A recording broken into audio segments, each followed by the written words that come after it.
Hello, my most amazing artists. Today is the last day to work on your self-portraits. We are going to be using our transparent paper and cleaning it up today.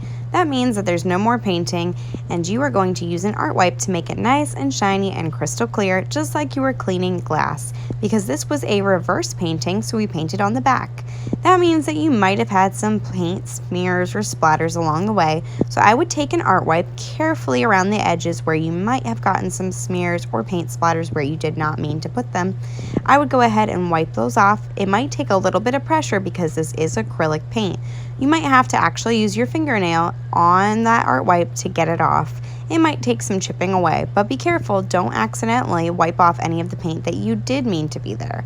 Then when you're done with the back, turn it over to the front and make sure you wipe that off nice and clean too, so it's nice and shiny. Then you're going to choose one of your backgrounds. Now some of you painted 3. You might have done a galaxy, a painted paper, and a marker print.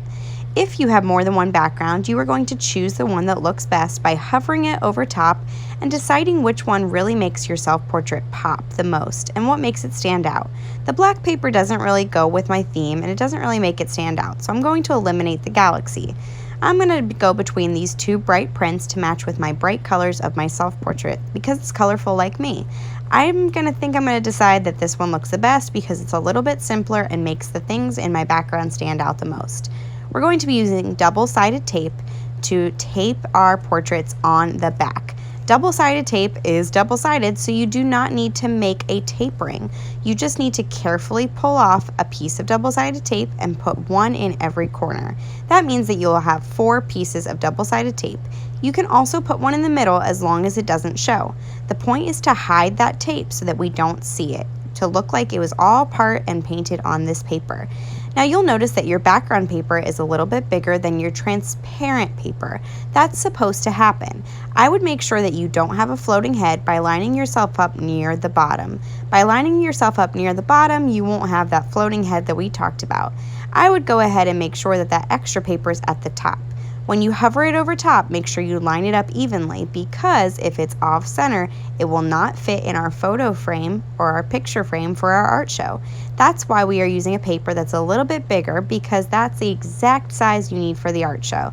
So we will not be cutting down our papers today. You'll be gluing them or double-sided taping them near the center, but also bringing it down to the bottom.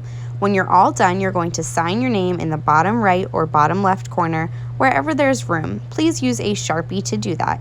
Only your first name is fine. You don't need to write your class code. You could even write it in cursive if you wanted to. When you're all done, you're going to flip your paper over and make sure it has your name on it, but also give it a title. A title is the name of your art. Just like how movies and books have titles, so does artwork. So everybody at the art show gets a little bit of insight as to what you were thinking when you created this art. It could have to do with the things in your background. It could have to do with what you're wearing. It could have to do with something about you, something you love, something you included in that picture. Go ahead and give it a title on the back, not on the front. I will be writing that title onto your Art'Amay Art Show art piece for your artist card that says your name, it'll say your grade, and it'll give your painting's title. That's just like a museum and a real art show. When you're all done today and you have already put double-sided tape carefully on the edges and made sure you hovered it over top and laid it down flat, then you can put it in your table folder when you are all finished. All right, awesome artists, have a great time finishing our self-portraits today. Finally!